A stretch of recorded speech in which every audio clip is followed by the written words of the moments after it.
Carmen Porter, buenas tardes, compañera. Buenas tardes, Iker. Un tema durísimo. Vamos a incluso a recrear las biografías y, por supuesto, esto no es apología, es, digámoslo así, la filosofía de este programa. Algunos temas solo se pueden combatir con la información completa para que veamos en qué no debemos cometer errores, ¿no? Vamos a hablar incluso, Carmen, a lo largo de este programa de hora y media, de las biografías de estos santones de la muerte, ¿no?, que han actuado en todo el mundo. Efectivamente, porque ha habido muchos más de lo que la gente se piensa, y todos ellos con crueles asesinatos, con crueles suicidios y matanzas.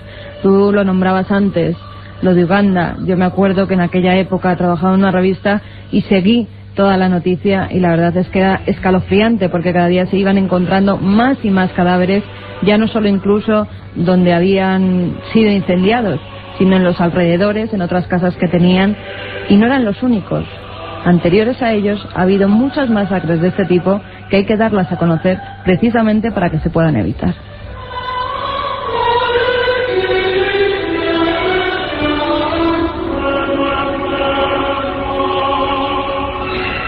Katia Rocha, Carlos Barroso, este que os habla vuestro amigo Iker Jiménez y el maestro José Antonio Hernández, con estas músicas tenebrosas que hacen que hasta el día parezca noche. Se llamaba o le llamaban Jim Jones y fue quizá el primer profeta de la muerte, al menos el que más escándalo provocó en su día. La escena sería la siguiente: unos helicópteros de la televisión norteamericana llegan hasta la Guyana francesa para grabar una escena que seguro que muchos guardamos en las retinas y en lo más profundo del cerebro, del alma. Hay cientos de personas acostadas tranquilamente, parece que están dormidas. Algunos tienen un vaso alrededor, han bebido lo que dicen, o lo que llamaba la secta, néctar de la muerte, y están recostados en un amplio espacio. Son 912 personas. Jim Jones era un hombre peculiar. La primera biografía macabra de esta tarde. Porque, Carmen, muy brevemente el teletipo: ¿quién era este hombre que hizo la primera gran inmolación, vamos a decirlo así, del siglo XX constatada, y que sobre todo cuyas imágenes se reprodujeron en todos los periódicos del mundo y televisiones? Jim Jones decía ser la reencarnación de Buda, Jesucristo y Lenin. Funda la secta con la misión de hacer una revolución mundial ante la llegada del apocalipsis. Se instala en la Guyana, a la que llamará Jonestown, ciudad de Jones, y pone su propia guardia armada para vigilar a sus súbditos. El 18 de noviembre de 1978, Jones dirige un suicidio ritual mientras los adeptos asumen cada una de sus órdenes e ingieren néctar de la salvación, un zumo macabro de cianuro. Estaban convencidos de que se trataba de una muerte transitoria, pues su líder, Jones, les devolvería la vida.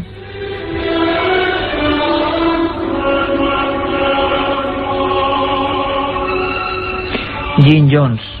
Dicen que fue un experimento que salió mal. Al final parece ser que varios congresistas norteamericanos estaban vigilándole, sabían que había un grupo de personas casi practicando el esclavismo. Jim Jones, por supuesto, como todos los líderes sectarios, era más listo que ninguno y se alzaba en una especie de trono, y ahí comenzó un día la gran matanza. No sabemos por qué se elige un día concreto, por qué una hora, por qué llega ese momento, el momento del... Tenemos a un lado del estudio 1 a nuestro compañero y amigo Santiago Camacho, siempre pendiente del mundo de la conspiración. Es autor de un libro que recomendamos, que presentamos aquí en este programa, 20 grandes conspiraciones de la historia, Santiago Camacho, editado por La Esfera, y que además ha sido un tremendo éxito porque nos cuenta 20 fichas, vamos a llamarlo así, de cosas que no fueron bien contadas. Entre ellas, algunos episodios absolutamente terribles de inmolaciones en Europa y sobre todo en Estados Unidos, centrándonos en un caso que vamos a tocar, el de Waco, el de David Koresh, que seguro que recordáis. Santiago, buenas tardes, compañero. Voy a decir buenas noches ya por la costumbre, pero buenas tardes. ¿Qué tal? Muy buenas tardes. Siempre el apocalipsis, siempre el día del advenimiento, siempre una fecha en la que determinados grupos, algunos de gente aparentemente normal, luego lo vamos a ver con documentos, gente, como ocurre con los crímenes y psicópatas cuando hemos tratado del tema, si era tan normal, si hacía una vida más o menos como cualquiera de la de nosotros, es decir, personas que menos en algunos casos extremos, no se distinguirían del común de los mortales. El modus operandi, Santiago, de los casos que tú has estudiado magníficamente y a los que has dado la vuelta en algunos casos, es siempre el mismo. Un grupo se aíslan del resto de la sociedad, viven en comuna y de repente un día, no sabemos por qué, por un mensaje, empieza el infierno.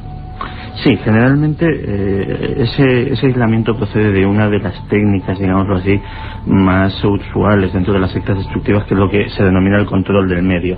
Lógicamente, cuando el líder sectario decide dar un nuevo salto en su escala de poder sobre sus adeptos, el mejor medio que tiene es precisamente eso: controlar el entorno en el que viven, controlar sus comidas, controlar sus horarios, controlar su trabajo, controlar lo que ven, lo que oyen, lo que conversan entre ellos. Al final esa ansia de control se vuelve obsesiva.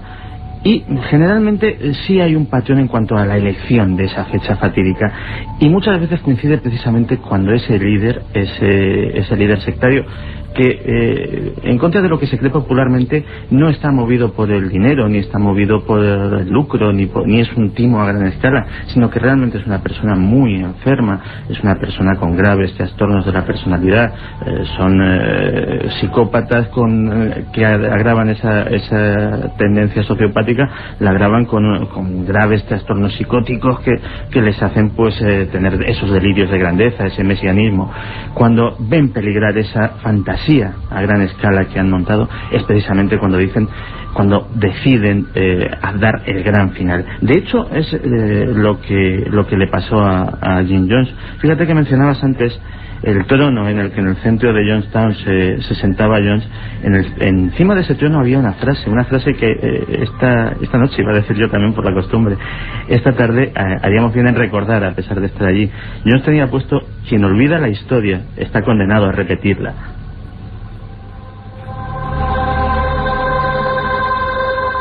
Eso lo decía él, y estaba convencido, como tantos otros líderes que vamos a ir viendo esta tarde, y además, o escuchando esta tarde, y además en sociedades muy distintas, muy diferentes, estaban convencidos, creían realmente que ellos iban a regresar del otro mundo, porque muchos de ellos se creen o extraterrestres, o Jesucristo directamente, o enviados de otros mundos que conectan con ellos y que les adornan de poderes, ¿no? Siempre vencer a la muerte, y parece que hay un momento que hay que poner a prueba, ¿no?, la fe de los elegidos de esos grupúsculos.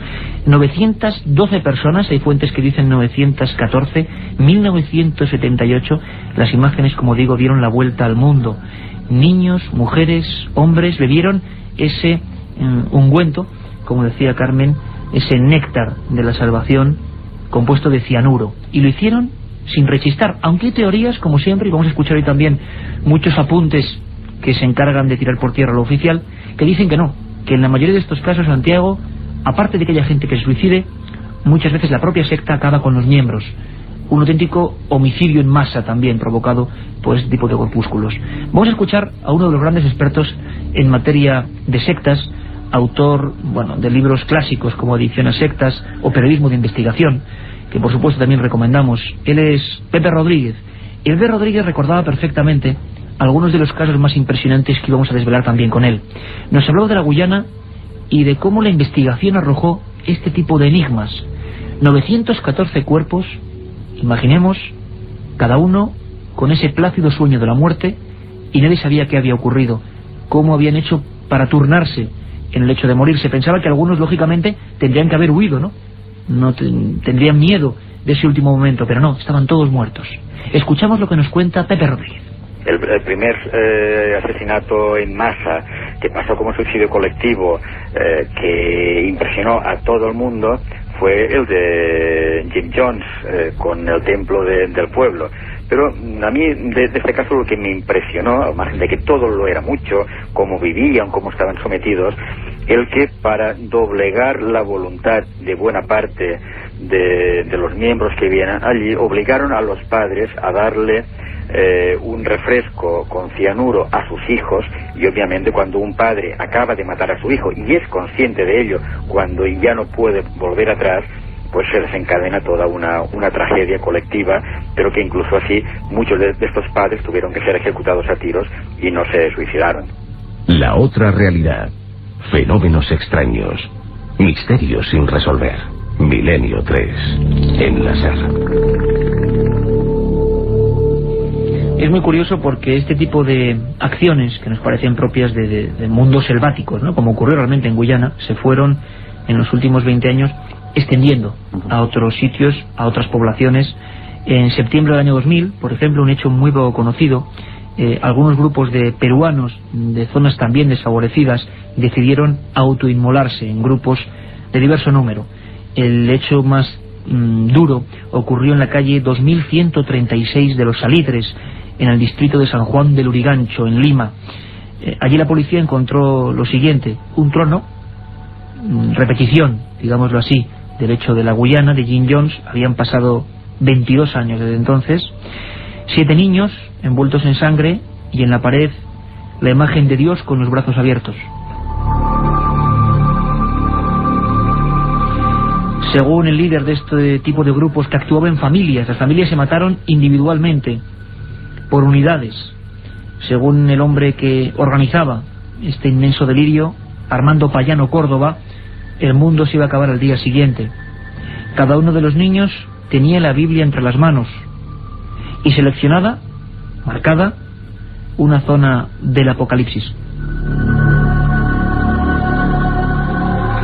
En Sudamérica parece que arraigó con fuerza en algunos lugares este tipo de actos.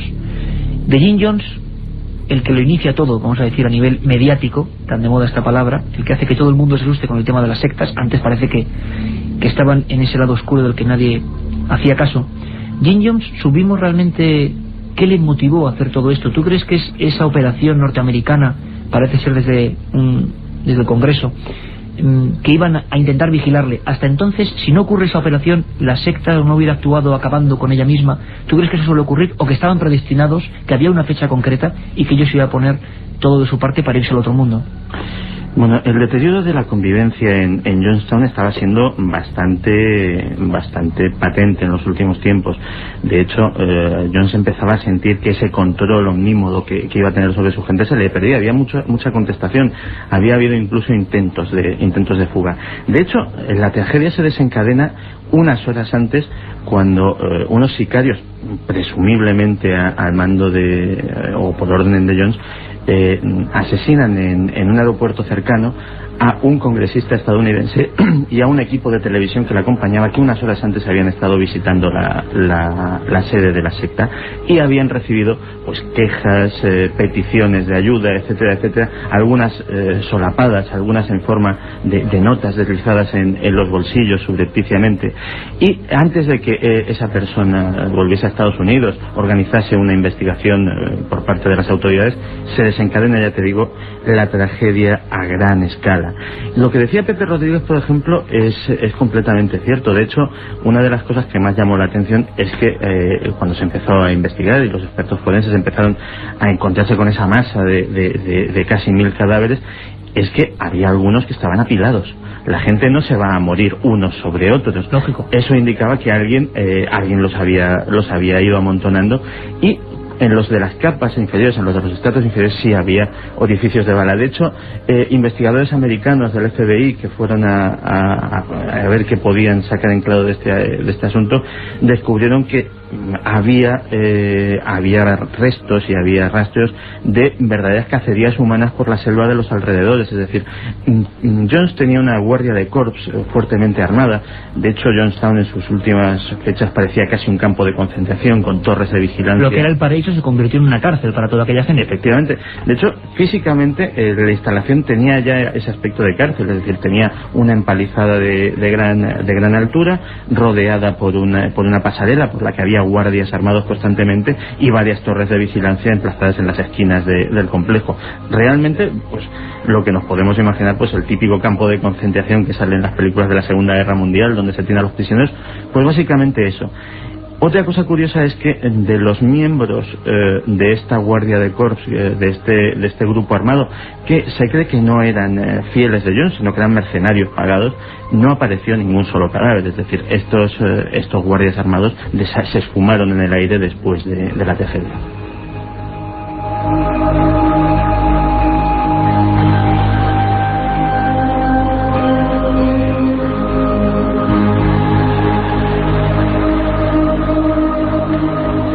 En 1993 llegó el gran acto, el suceso que fue recogido en vivo, en directo, por periodistas, enviados especiales, la televisión, Internet, que era un medio floreciente en aquella época, que empezaba en Estados Unidos con fuerza, iba a retransmitir prácticamente, minuto a minuto, la agonía, la tragedia, la chapucera intervención policial, según muchos autores, entre ellos Santi Camacho, realizada por miembros de diversos grupos de élite del ejército norteamericano.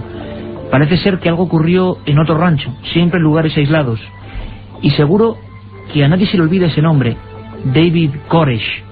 David Koresh decía que él era Cristo, un hombre fuertemente armado que se reunió en un caserón, en un lugar, con sus adeptos. Y recordamos, seguro pasó exactamente hace 10 años, 1993, finales del mes de abril. Recordamos incluso escenas de personas tiroteadas, de avalanchas, de disparos. Los periodistas, los camiones de la televisión norteamericana estaban fuera y pasaron muchos días. Fue la primera vez que la sociedad, que la policía en este caso, utilizó medios de persuasión a nivel casi subliminal contra civiles. Todo eso ocurrió en ese pequeño rancho de los davidianos de Waco.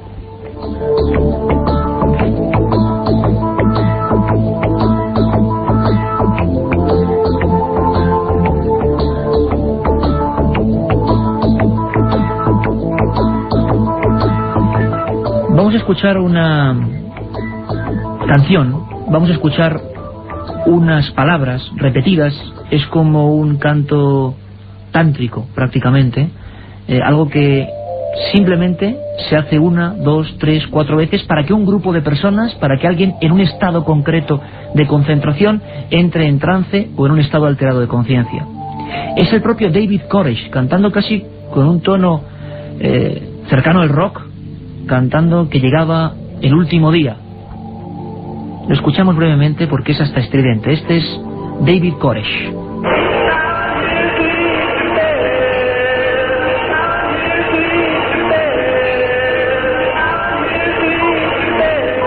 Unas canciones o unas frases que se repiten constantemente. David Koresh, vestido con unas túnicas, sus gafas, su pelo alborotado. Un hombre que pasó a la historia porque en los años 90 concentró pues todo tipo de adjetivos. Había llevado a la muerte a decenas de personas, los davidianos. Personas que incluso eran considerados de forma diferente. Había vecinos que para ellos eran perfectamente normales, otros decían que no, que estaban preparando una gran masacre. Vamos a conocer quién fue David Koresh.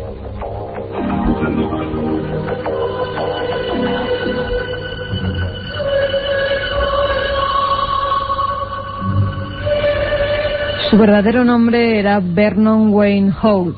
Nació en Houston, Texas, en 1959. Poco antes de entrar a formar parte de los davidianos, cambió su nombre por el de David Koresh, inspirado en el nombre hebreo de Ciro, antiguo rey persa que destruyó el imperio babilonio. Fue el último líder de la rama davidiana de Monte Carmelo en Waco. Tuvo más de 15 hijos, era polígamo, aunque a sus adeptos varones les imponía castidad. Profetizaba el fin del mundo, creía ser el elegido para abrir los 7 sellos del Apocalipsis.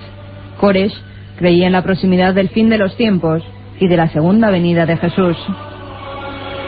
El 28 de febrero de 1993, Koresh se enfrenta a los agentes federales y tras 51 días de mantenerse encerrado en un rancho, muere junto con 80 fieles en un incendio.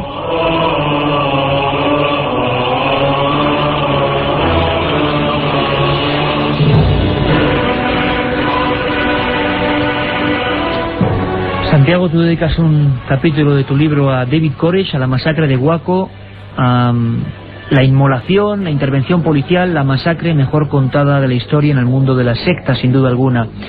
David Koresh, un personaje que, claro, escuchamos como que él era polígamo, y los demás tenían que respetar castidad. Cosas que dicen, una persona normal, como podemos ser nosotros, decimos, caramba, vaya clase de ventajismos. ¿Cómo es posible que una persona de este tipo, con estas leyes estrictas, se haga con un grupo de adeptos tan numerosos, Santi? Porque Codes además es un personaje muy especial. Codes entra a formar parte de los davidianos, que no son una secta de nuevo cuño, no son pues como puede ser cualquiera de los grupos que han florecido en los últimos 20 años. Los davidianos son una rama de los adventistas del séptimo día, que como pues los mormones o como tantos grupos cristianos extinguidos de las ramas principales, tanto del catolicismo como de la iglesia evangélica, pues han proliferado en los últimos 200 años en la historia estadounidense. Pero Codes es especial.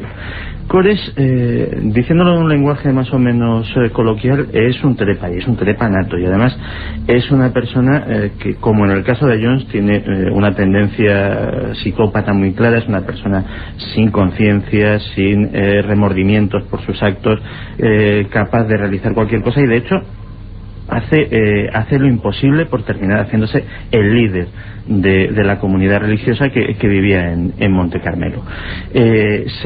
Acaba contrayendo matrimonio, por ejemplo, con una mujer muchísimo mayor que él, para aprovechar su peso específico para subir peldaños en la comunidad, e incluso y eso se decía en voz baja entre los miembros de la comunidad, parece que hay incluso una sospecha de haber participado en la muerte de su antecesor para tomar el poder total. O sea, que era un pájaro, el de Bill Koresh. Sí, realmente los adventistas del séptimo día, como secta, no eran gente peligrosa en absoluto, pues tienen sus ideas, que nos pueden parecer más o menos bien, pero que están amparadas por la libertad religiosa estadounidense o de cualquier país occidental. Pero él precisamente es un lobo, que aparece en este rebaño de ovejas y termina haciéndose con él, imponiendo su propia ley y llevándolos, como luego se comprobó, a la catástrofe. Santiago Camacho, como decimos, ha estudiado profundamente el asunto de Waco, se dijo de todo. Es más, hay noticias muy recientes, año 2001, en julio, un jurado federal dictó que el gobierno estadounidense no tenía responsabilidad respecto a las víctimas de aquella masacre. Los abogados de los davidianos pedían $675 millones, esto ocurrió hace 10 años, por las muertes.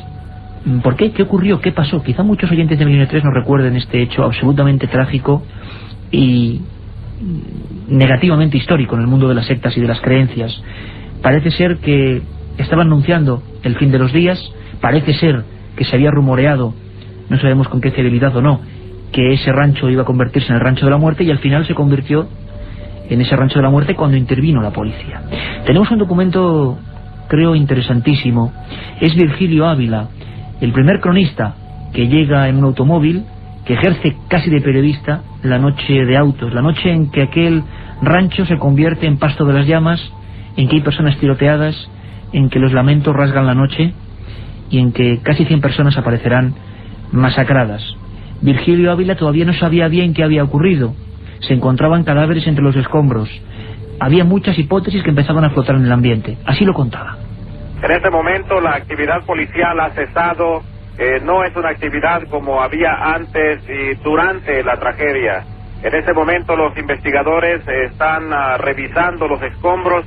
Ellos han dicho que han encontrado algunos recipientes en los que se supone contenían el material químico con que los davidianos iniciaron el incendio que destruyó su complejo.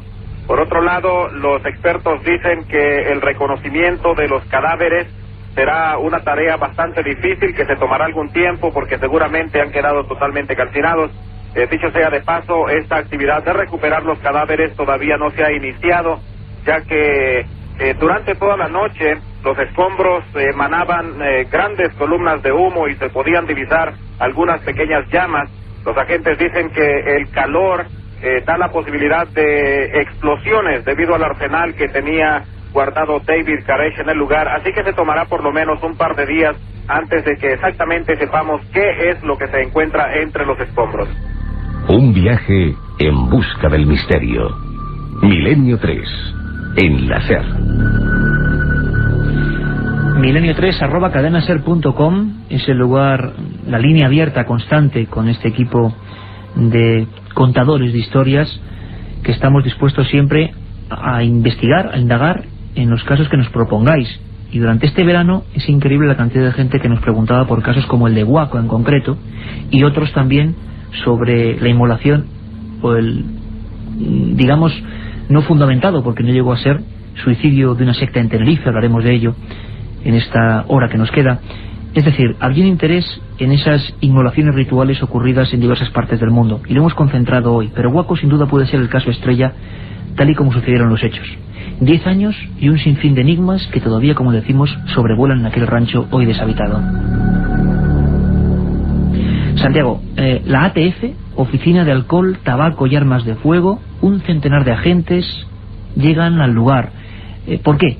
Se ha rumoreado, como decíamos, que esa gente, los davidianos, se han armado fuertemente, que se han atrincherado, que no quieren salir, y la gente piensa que va a haber un suicidio ritual como en Guyana. Eso es una de las hipótesis que se baraja, porque realmente, oficialmente, los agentes de la ATF solo tienen una única orden de detención contra David Koresh. Curiosamente, David Koresh era público, notorio y conocido que todos los días hacía footing alrededor del complejo durante varios kilómetros, y se alejaba bastante. Un momento perfecto para haberle detenido en solitario y haber evitado todo este tipo de actuaciones. Pero además, curiosamente, sucede algo que es lo que desencadena realmente la tragedia. Aquello se organiza como una operación policial a gran escala, como una macro redada que tenía que haberse desarrollado según los planes en apenas un minuto, una de estas intervenciones de fuerzas especiales espectacular. Pero hay algo que falla, y eso que falla es una llamada anónima. Los davidianos reciben una llamada anónima, y además no una llamada anónima en unos términos tranquilizadores, sino bastante alarmantes. De hecho, se les dice que las fuerzas federales van allí a acabar con ellos, van allí a matarlos.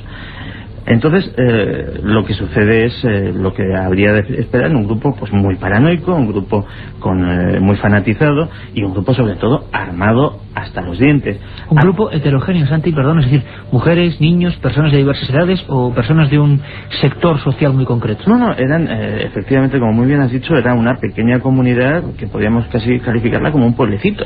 Es decir, había desde ancianos hasta recién nacidos, de todos los niveles culturales, gente universitarios, trabajadores manuales, en fin.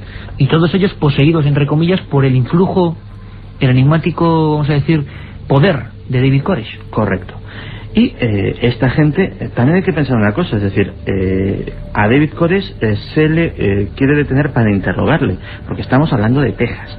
En Texas, la posesión es el estado de la Unión con una mayor permisividad en cuanto a la posesión de armas de fuego. Es decir, realmente los davidianos, por mucho que hubiesen acumulado, no estaban haciendo nada ilegal en el estado de Texas. Es decir, a no ser que tuvieran armas de guerra, que se demostró que realmente no tenían, y en ese caso parece ser que incluso uno de sus miembros tenía una licencia especial para comerciar con armas automáticas y con armas de gran calibre, que le permitía almacenar este tipo de elementos. Con lo cual realmente ya el planteamiento de la operación es desastroso. Esta gente, como hemos dicho, está prevenida, no solamente está prevenida, sino que es atemorizada por esta llamada, que algunas lenguas de doble filo dicen que bien pudo proceder de agencias rivales de la ATF que querían la desaparición y que de esta agencia federal, y que por tanto esta operación saliese mal, y reciben a tiros a los agentes. Ya en esa primera escaramuza hay un par de muertos y varios heridos, y empieza el mayor asedio policial de la historia.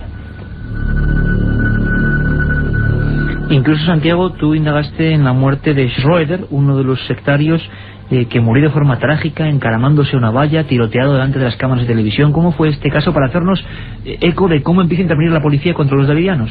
Claro, a partir de ahí el contenido de despropósitos de toda esta intervención policial es digno de estudio, y sobre todo llama muchísimo la atención.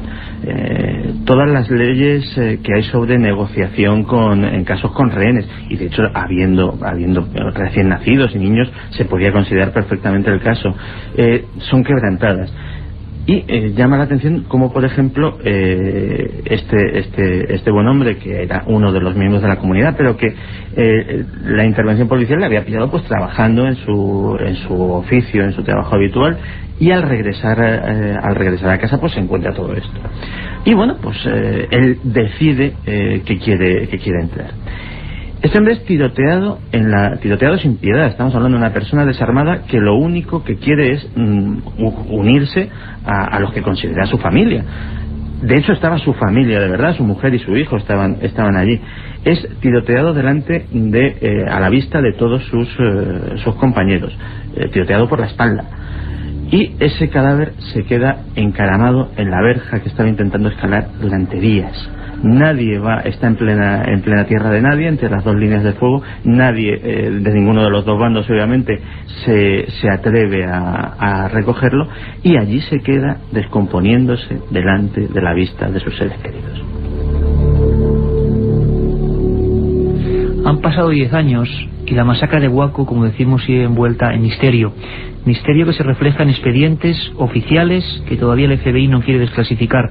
Sobre ello es una palabra que en Milenio 3 conocemos bien: secreto. Quizá porque en ese asedio que nos estamos imaginando, las palabras transmiten a veces más que las imágenes. Estamos viendo las llamas, los tiroteos, un grupo de personas completamente entregadas a un líder delirante que se creía Jesús de Nazaret. Algo ocurrió en aquel rancho, entre otras cosas que hemos sabido con el tiempo y gracias a la conspiración. Ya sabéis que Santi Camacho nos acompaña todas las madrugadas de 3 a 4 los domingos con sus conspiraciones de la historia. Pues una de las cosas que no se quería contar en la época era la llamada Operación Caballo de Troya. Algo sin parangón en la historia de los, vamos a decir, estudios subliminales y no tan subliminales sobre una comunidad humana. Virgilio Ávila, ese corresponsal que llegó aterrorizado viendo los cadáveres y viendo las llamas, a los pocos minutos ya hablaba de dudas en torno a la oficialidad de esas muertes. ¿Habían sido los propios davidianos?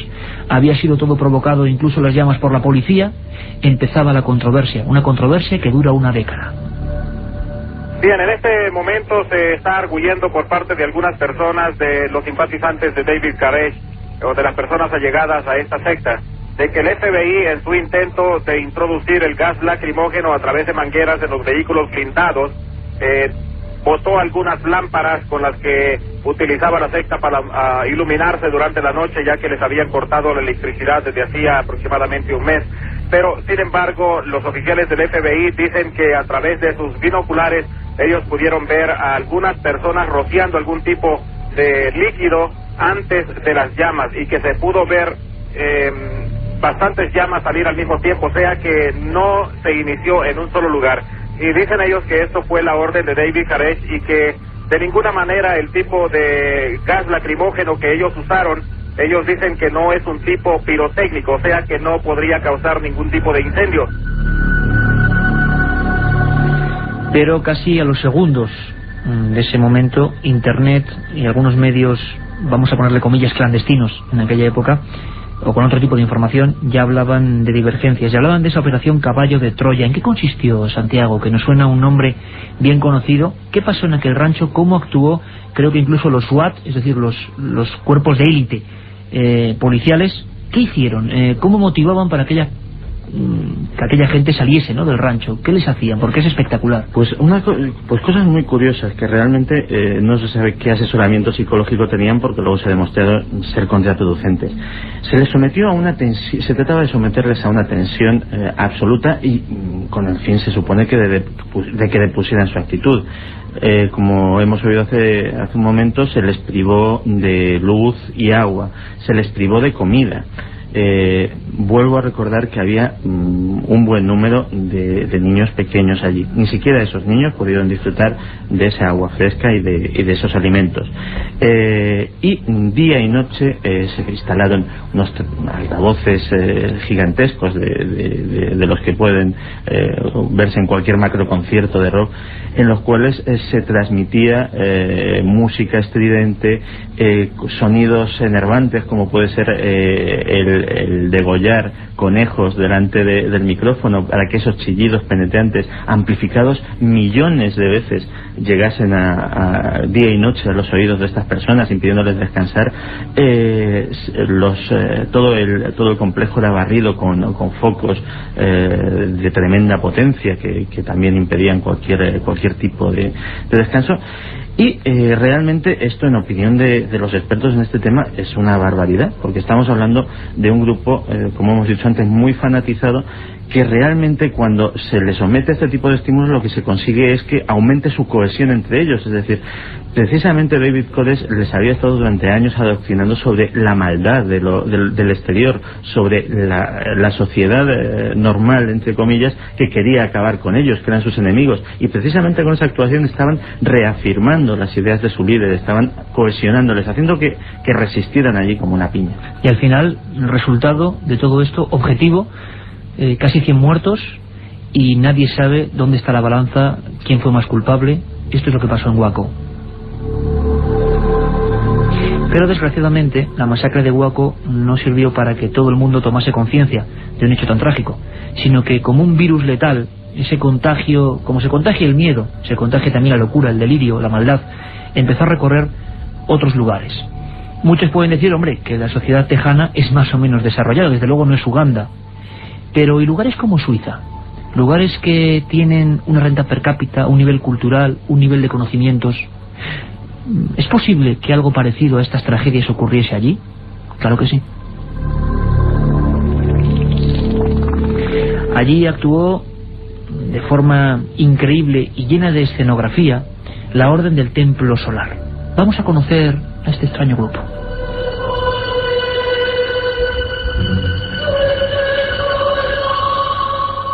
Era un movimiento ocultista fundado a principios del siglo XX por el alemán Karl Kellner, destacado miembro de la masonería. Según Kellner, poseía la clave de todos los secretos masónicos y de todos los sistemas religiosos. La Ordo Templi Orientis se organizó en 9 grados dedicados, los 3 superiores, a la magia sexual. Se autodefinía como continuadora de las enseñanzas de Aleister Crowley. En octubre de 1994 se encontraron los cadáveres abrasados de 49 personas, entre las que se encontraba su líder, Luc Jouret, en una granja y varios chalés de la localidad suiza de Lausana. También se hallaron otros 5 cadáveres, incluidos el de un bebé, en Quebec. Un año más tarde, otros 16 miembros de la secta se quitaban la vida en los Alpes franceses. La policía encontró cadáveres puestos en círculo, rodeados de grotescas calaveras, digámoslo así, capiteles de origen medieval, cruces, toda una escenografía perfectamente pulida y, como corresponde a un lugar de alto nivel económico, perfectamente cuidada. El líder era Luc Jouret. Luc Jouret era un médico homeópata de origen zaireño. Tenía pasión por lo medieval, las cruces templarias, las criptas secretas, las armas, los refugios nucleares y, sobre todo, las profecías apocalípticas.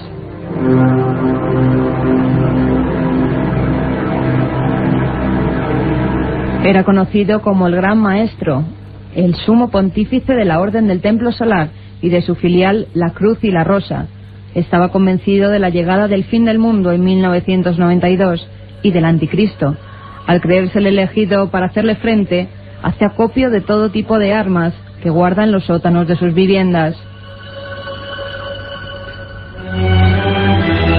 Jouret estaba convencido de que el anticristo tenía secuaces en los gobiernos y en los regímenes democráticos que, según él, habían traído la disolución de la moral cristiana occidental. Luc Jouret es otro tipo de líder. Cree que los gobiernos están manejados por una mano oculta y que van a ir a por él. Decide, por lo tanto, hacer una escena casi digna del teatro. Tan digna del teatro que la gente, los jefes de policía, no podían creerse lo que se habían encontrado. André Pigard, uno de los jefes que llega allí, observa la escena y se queda, no puede decir horrorizado, porque aquello tenía, como decimos, una especie de cadencia, de escenografía. Todo estaba perfectamente puesto, hasta los cadáveres. Ocurrió en Lausana en 1994 y escuchamos a André Pigard. Una presión La primera impresión fue de shock, la impresión de encontrarse ante una imagen irrealista, muy irrealista. Apenas lo podía creer. Pero tengo que decir que no me encontré ante una imagen horrible.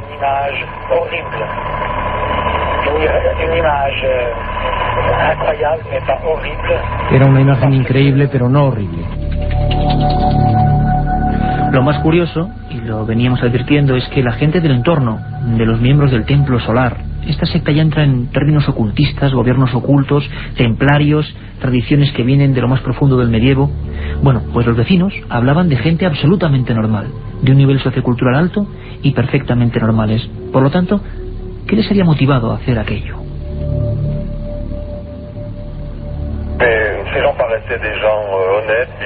Yo sabía que mucha gente los había visto, pero esta gente parecía sincera. Parecían siempre normales, simpáticos, tanto los jóvenes como los mayores.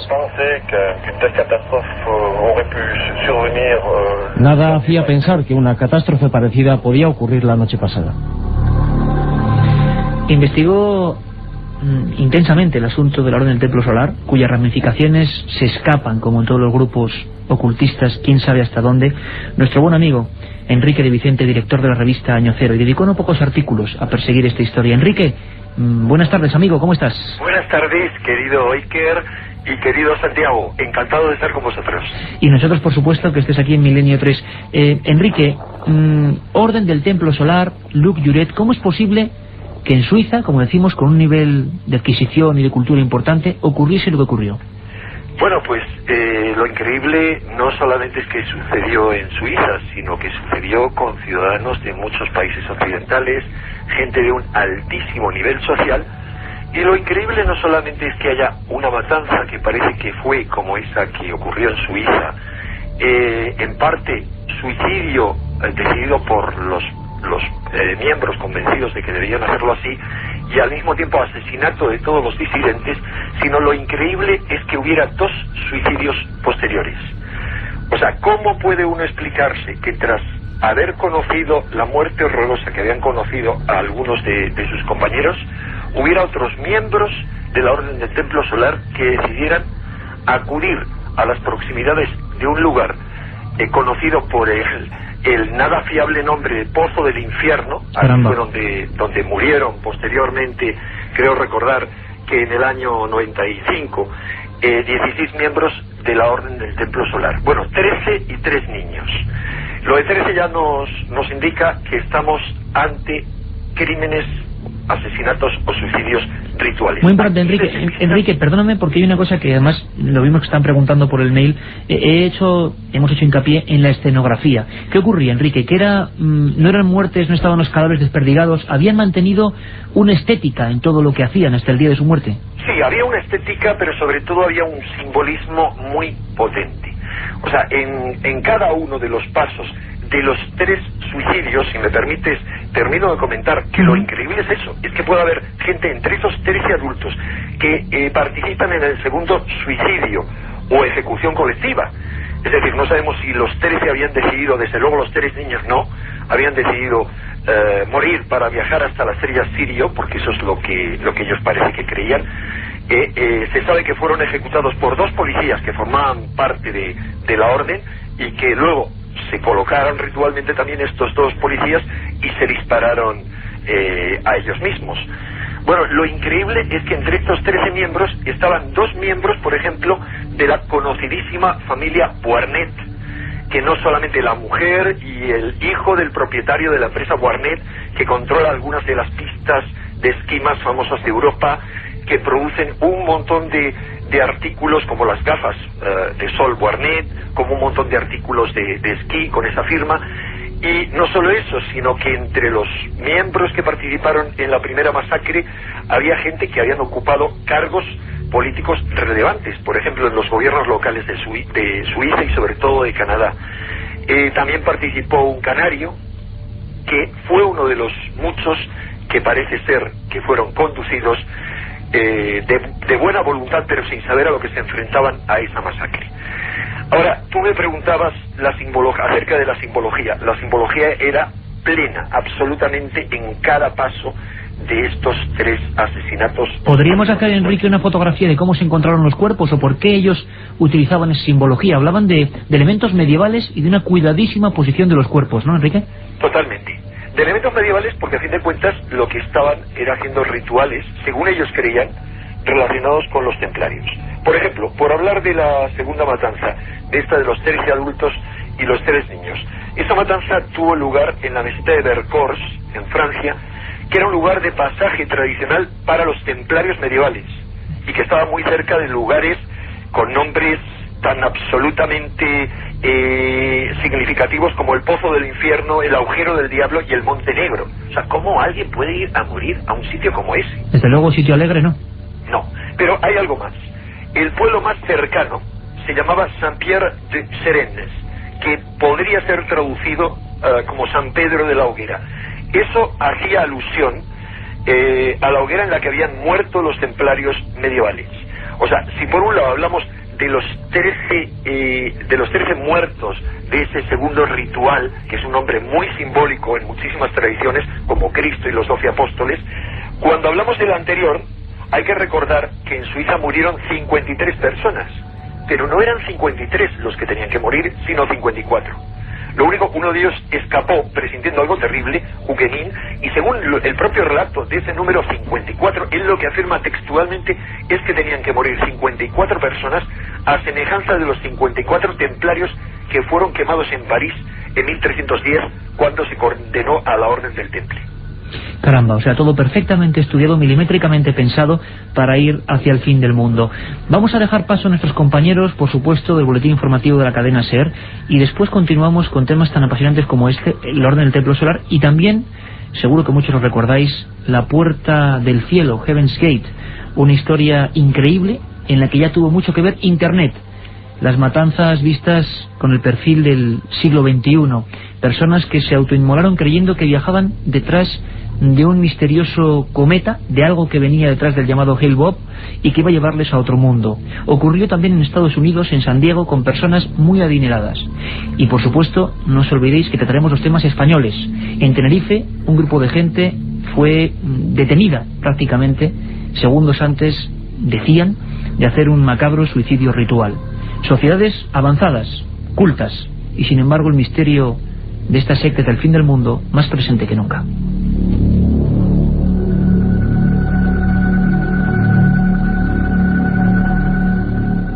Milenio 3. Periodismo de lo desconocido. En la SER. 1937. 200 personas mueren trágicamente en el santuario de la Virgen de la Cabeza. 1971 aparece el fenómeno de las caras de Belmez. 2003. ¿Qué relación existe entre estos dos episodios? Descúbralo en Tumbas sin nombre. Un apasionante libro de Iker Jiménez y Luis Mariano Fernández. Una tragedia, un misterio, una investigación. Editado por Editorial Edad. La otra realidad. Milenio 3. En la cadena SER. Quizá así puede sonar el complejo neuronal de uno de estos líderes o adeptos que están a punto de realizar su último día. ¿Qué puede pasar en las mentes de estas personas? ¿Qué puede pasar por sus pensamientos cuando saben que van a morir, van a hacerlo en grupo y van supuestamente a alcanzar otra realidad?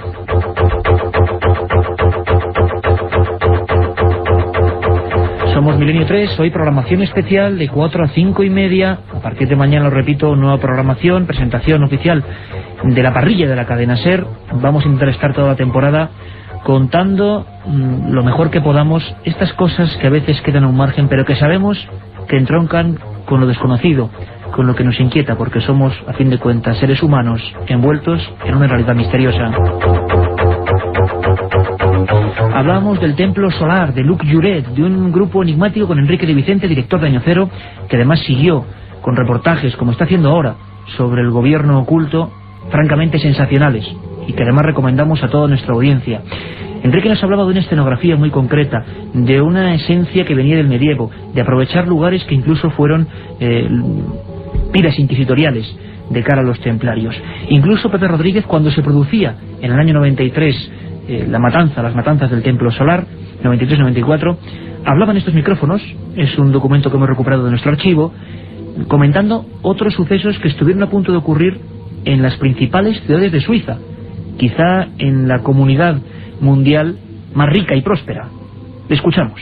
En los casos de muertes en sectas, incluso de muertes grupales, no hay tal suicidio, ya que la inmensa mayoría de los cadáveres, cuando luego se han comprobado, se ha visto que habían sido ejecutados, por tanto que no había tal suicidio. Simplemente hay que descartar el término suicidio colectivo para hablar de asesinato en masa, que es lo que sí sucede.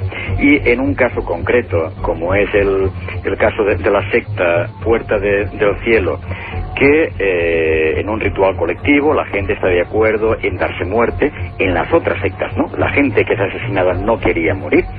En este caso quieren darse muerte, pero no en plan suicida, es decir, dejo la vida, sino como una forma absurda, como una manifestación de cretinez absoluta para viajar hasta la nave espacial que les esperaba. No pretendían morirse, sino dejar su cuerpo para ir a otra parte.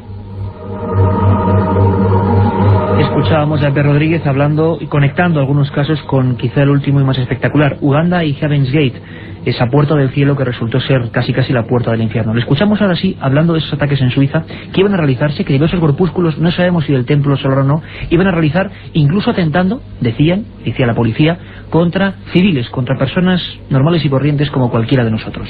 No es la primera vez en Suiza.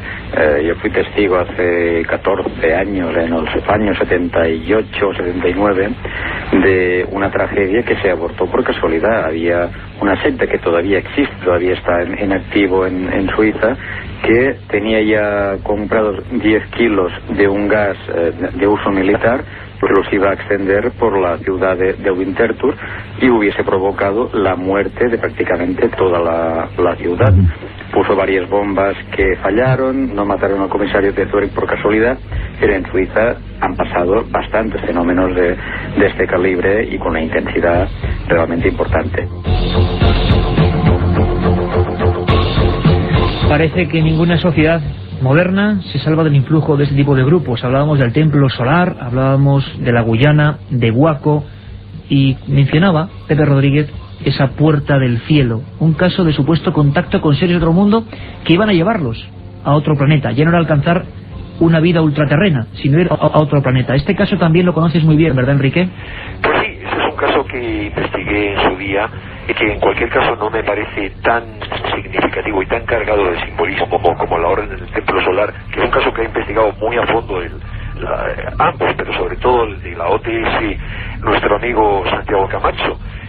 Todo lo que no se ha contado aún sobre el crimen de la OTS. En el caso de la Puerta del Cielo, yo lo conocía sobre todo porque desde hacía muchos años seguía la pista a los dos. Así se conocía a los fundadores de ese grupo que luego se convirtió en la Puerta del Cielo. Cuando murió la mujer de esa pareja, murió la mujer y quedó el hombre. Aquí también hubo escenografía, ¿verdad, Enrique? Se encontró la policía de San Diego, año 97, a unos personajes de muy alta alcurnia, vamos a decirlo así, en una zona privilegiada, vestidos de forma muy rara y que habían decidido morir, ¿no? Sí, vestidos de blanco, como que se entregaban a una muerte ritual, convencidos de que iban a parar a otro mundo. Hombre, esto es una característica común a varios de estos asesinatos colectivos, como los ha definido Pepe Rodríguez, pero que también tienen mucho de crímenes rituales.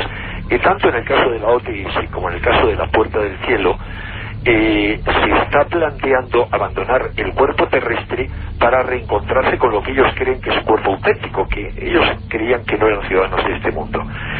Hay que tener mucho cuidado con estas cosas porque los temas que nosotros tocamos son realmente proclives tanto a que entren en ellos todo tipo de personajes enloquecidos y sus locuras particulares las viertan en estos temas, como a embaucar a mucha gente de buena voluntad que son buscadores de la verdad y que pueden ser engañados a través de cualquier tipo de secta. Es muy fácil cuando te metes en un grupo con una ideología que te habla de otros mundos, de otros planos de realidad, que te dice que la realidad que vivimos no es sino una ficción, a que poco a poco te vayan embaucando y puedas ser capaz de hacer cualquier cosa. Ahora, Enrique, vamos a saber muy brevemente qué fue la Puerta del Cielo, quiénes eran esos personajes que lograron convencer a otros para viajar a otros mundos.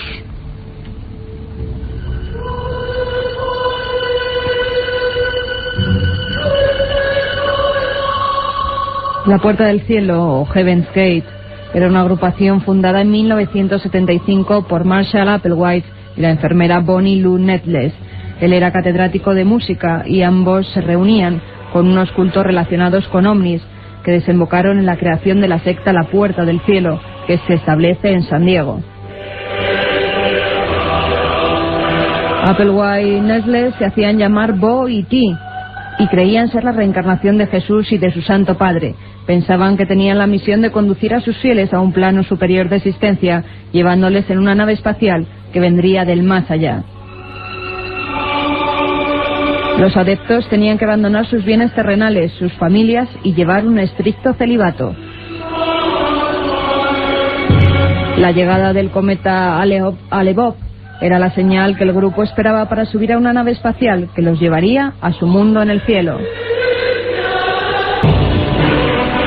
La primera vez, Santiago Camacho, que quizá Internet tiene gran parte de la culpa porque se difunden por la red, año 97, ya muy establecida, unas fotografías en que este cometa, el Hale-Bopp, tiene detrás una especie de luz. Luego se supo que era una defracción, un hecho natural, nada extraño, pero esta gente lo toma a través de Internet como la señal de la venida de esos seres extraterrestres que se los van a llevar. Parece increíble, ¿no? No tanto si tenemos en cuenta que además por las propias características de ese grupo, ellos recibían prácticamente el grueso de toda su información a través de la red. Hay una página del propio grupo, ¿no? Todavía. Sí, de hecho, pues igual que hay comunidades religiosas de monjitas que se dedican a hacer pastelitos, a hacer dulces, ellos habían encontrado una fuente de financiación muy lucrativa, dedicándose precisamente a hacer páginas web y a hacer trabajos para empresas externas en Internet. De hecho, la secta tenía unas cuentas más que saneadas. Se suicidan en una de las mansiones más lujosas de San Diego, y parte de ese dinero pues sí procedía lógicamente de las contribuciones de estos fieles que habían renunciado a todos sus bienes terrenales, pero bien es cierto que la empresa informática que tenían pues era realmente una empresa muy exitosa. Y sí, y de hecho en determinadas páginas web lo de la nave que acompañaba al famoso cometa Hale-Bopp pues empieza a coger fuerza. Y lo que se supo tristemente años después es que pues uno de las personas que por fortuna, no recuerdo ahora mismo su nombre, que más ímpetu le dio a esta historia, ya había sido responsable de algunos otros fraudes relacionados con el fenómeno OVNI en el pasado. Lo que pasa es que este tuvo unas consecuencias realmente dramáticas. Habría que pensar en la responsabilidad de quien difundió esa foto a través de Internet. Era el cometa, su gran cola y detrás otra luz. Un fraude intencionado, un error en la fotografía. Lo cierto es que solo a través de esa pequeña luz un buen número de personas tomaron veneno, se vistieron de forma muy concreta con un tipo de zapatillas y decidieron que tenían que viajar a otros planetas inexplorados. Vamos a escuchar un documento importante y mantenemos la conexión, por supuesto, con Santiago y con Enrique de Vicente, director de Año Cero, porque es la voz del jefe de policía de Tenerife, que nos habla de un ritual progresivo, de algo que estaba pasando. De esto no ha llovido mucho, apenas 4 años. También las noticias se cortaron rápidamente en torno a esta historia. Una secta liderada por una súbdita de origen alemán, Hilde Zitkau, que parece que también decidía que era el fin del mundo y ocurría en España, en Tenerife. Esto decía el jefe de la policía. Y luego, pues, tenemos alguna información de que había alguna escenificación divina, de que la líder considerarse pues poco menos que tocado por la mano de Dios, o ser Dios mismo, etcétera. Una especie de ritual, pero de ritual, digamos, progresivo, que es lo que hay que destacar de la peligrosidad de esta secta.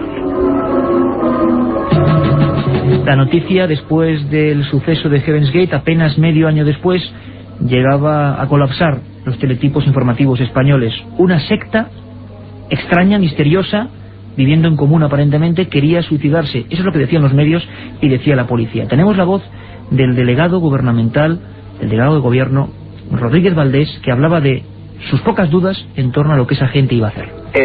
Pensaban hoy a las 20 horas, a las 8 de la tarde, ir a Itelle, subir a Itelle y suicidarse. Es decir, ya habían alquilado los coches, etcétera, etcétera, ya se habían despedido sus familias, ya habían escrito las cartas, todo, y pensaban hoy a las 8, ya digo, a las 8 de la tarde suicidarse.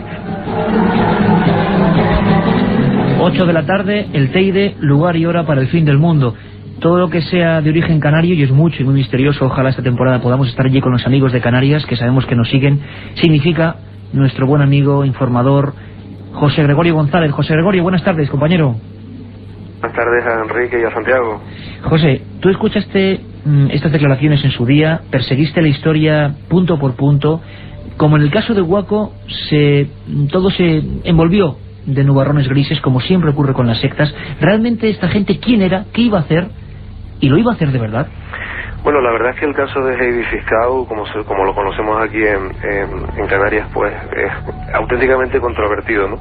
Yo soy muy escéptico con respecto a las intenciones últimas de este colectivo y, bueno, si bien entiendo que la policía hizo una intervención preventiva, sobre todo en un clima caldeado por los suicidios colectivos que habían tenido lugar pues meses y años antes en diferentes partes del mundo, esa labor preventiva de alguna forma eclipsó una investigación que a lo mejor podía haber sido mucho más rigurosa y haber atado bastante más los cabos, porque a día de hoy, 5 años después, existen muchas dudas sobre las auténticas intenciones de este colectivo, y que realmente se tratase de un colectivo en sí mismo y no de un grupo de amigos y simpatizantes de esta psicóloga alemana que llevaba ya muchos años viviendo en Canarias, donde quería instalar o construir una especie de ciudad o de complejo dedicado al mundo espiritual y a las terapias alternativas, y en fin, a un enfoque de vida, digamos, alternativo, y en el que había estado empleando buena parte de su patrimonio personal, y que lógicamente pues también en un momento determinado hace una invitación a algunos de sus amigos y simpatizantes, incluso pacientes, porque ella era psicóloga y ejercía con consulta en Alemania, a donde realizaba viajes frecuentes. Pues algunos de estos pacientes, de estas personas que de alguna forma intimaron más con ella, pues habían hecho, según la policía, cuantiosas aportaciones a la líder, a cuentas bancarias de la líder, de Heidi Fiscau, hipotéticamente con el fin de contribuir a la construcción de ese complejo o lugar idílico. Lo cierto, Iker, es que, sea como sea, la policía es alertada el 5 de enero del año 1998 por un teletipo de la Interpol. Hay una denuncia presentada en Alemania de una presunta adepta o exadepta de este colectivo que plantea que uno de sus familiares todavía sigue en el colectivo y que planea un suicidio para el día 8 en Tenerife. Esto hace que rápidamente y como medida preventiva, pues la Brigada de Intervención Policial de aquí de Tenerife, junto a otros grupos policiales, porque había menores también de por medio, pues monten un operativo y detengan de forma preventiva pues a unas 40 y tantas personas que eran las que estaban reunidas en ese momento en un piso de Santa Cruz, de un barrio muy céntrico de Santa Cruz, el barrio de la Salud. Digamos que este es el escenario en el que se desarrollan los hechos que después generan muchas informaciones contradictorias, ¿no?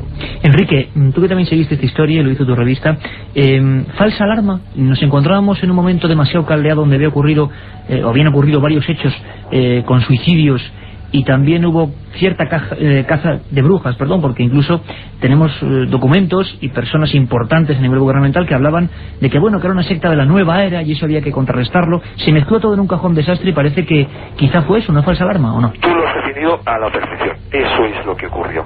Vamos a ver. No solamente publicamos un artículo de José Gregorio en su momento, y yo dediqué el editorial del tema, sino que posteriormente, en una visita que hicimos a Tenerife, visitamos la finca donde vivía esta mujer. No encontramos a nadie sino unos perros nada amistosos que impedían totalmente la entrada.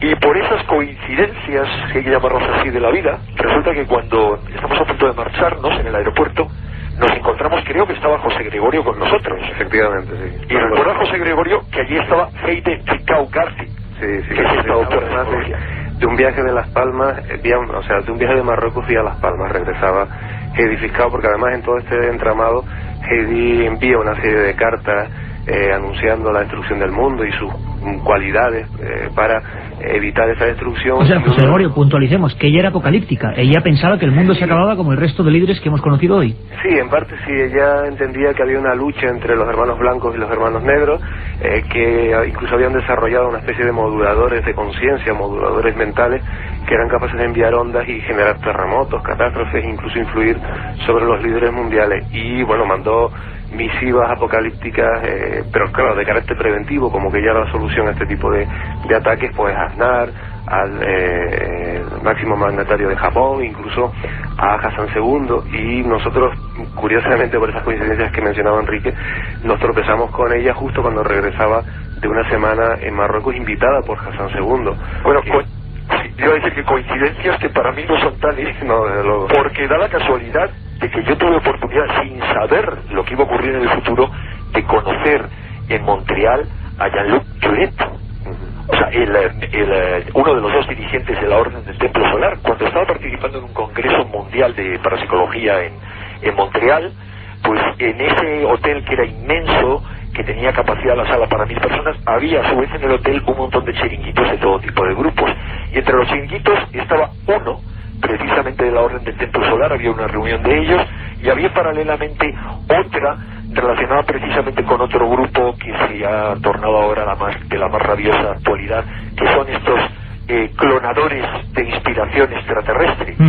Siempre está el tema de los extraterrestres por medio. Bueno, les viste, Enrique, les viste antes de inmolarse, a los miembros de la Orden. Una cosa importante, Enrique y José Gregorio, ¿qué fue de esta persona, de Heidi Filcao? ¿Qué fue de los miembros, no sé si detenidos? ¿Qué ocurrió con ellos? No lo conoce bien José Gregorio, pero si me permites te voy a hacer una matización. Lo que yo pienso que ocurrió en torno a este grupo es, primero, yo no creo que se fueran a suicidar.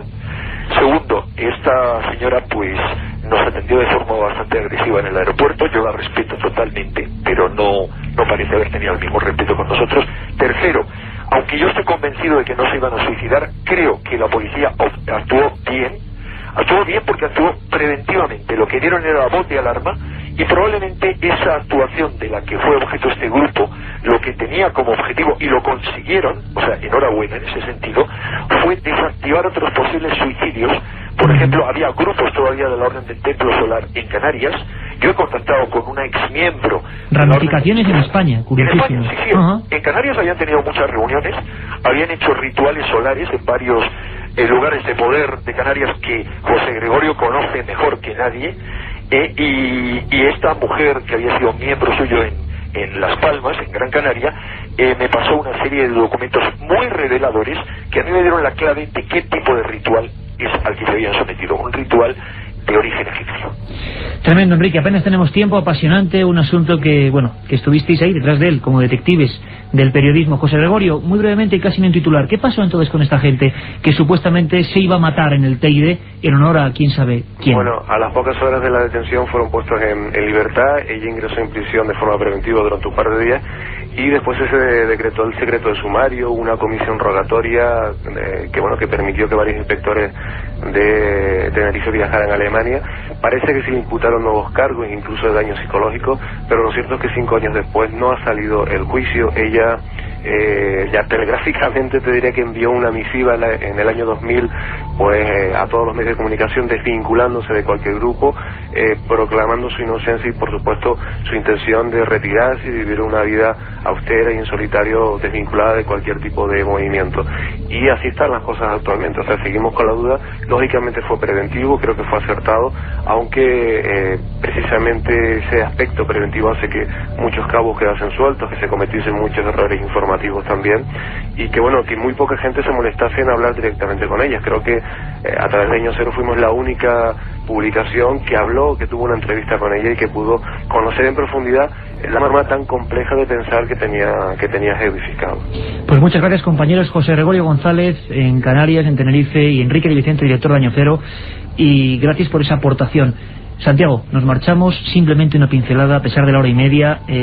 Época de globalización, esperemos que esto no siga globalizándose, ¿no?, en cualquier cultura. Pues desgraciadamente no es eso lo que indican los datos, y quiero recordar que en Jerusalén, por ejemplo, en el año 2000 hubo otra actuación afortunada en que la policía pudo desarticular otro suicidio. Estaremos muy pendientes porque lo decíamos antes, estos temas solo tienen un combate: la información. Un abrazo para todos. Milenio 3, con Iker Jiménez, en la cadena SER.